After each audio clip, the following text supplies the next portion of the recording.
So rivers are natural conveyor belts of sediment, and by sediment I mean the sand and gravel that is generated upstream from landslides and from bank erosion and travels through a river system, ultimately ending up being stored in lakes or out at the coast.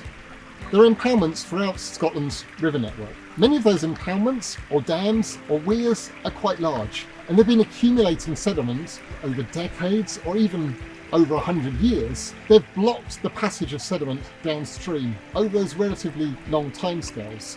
And downstream, we see riverbeds that are starved of sediment. They don't have the diversity of sand and gravels that can support a variety of different fish and insects. When sediment's transported downstream, it's deposited, and those deposits might have different textures. Sometimes small stones will accumulate, sometimes larger stones will accumulate, and different fish, different insects preferentially require different sediment sizes for different life stages. If we don't supply that sediment, if that sediment gets trapped behind an impoundment, that river might erode all the available sediment. It might become stripped of sediment, and we might just get bedrock exposed. And then we don't have the diversity of habitat available to all these creatures that need it during their lives. Small-scale hydropower like this in Scotland has become a very important industry for the rural communities for a number of reasons, but one of the main reasons is the revenue it brings into remote areas. The other thing that's great about them is the low impact, visual impact. There's a lot of hydro schemes in Scotland now, and you drive past them every day when you're out in the countryside, and you often won't even know they're there.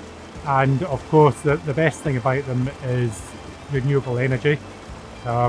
We're using a natural resource, and when they're installed, they can be running for the next 50, 100 years if they're properly maintained. So they're a long-term solution to providing good, clean, renewable energy.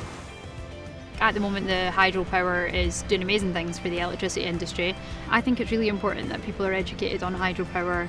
A lot of people know about solar and wind, but hydro is a massive contribution to the electricity grid as well. So we're a classic example of a small-scale hydro scheme here in the Scottish Highlands. And this scheme has been impacted by some sediment management challenges. We had massive rainfall, which brought down roughly about 250, 300 tonnes of gravel, mud and other sediment with it. It was all sitting behind the hydro wall, the intake wall there. At that point, it also potentially stops us generating as well.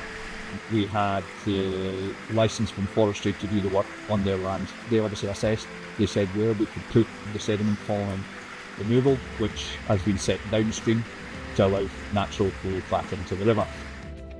The Kelty Water Hydro Scheme was built in 2015-16. It's a 1 megawatt, essentially run-of-river hydro scheme. The main activities we've done twice, 2018 and 2020, we've removed sediment from both intakes, the reservoir and the secondary intake.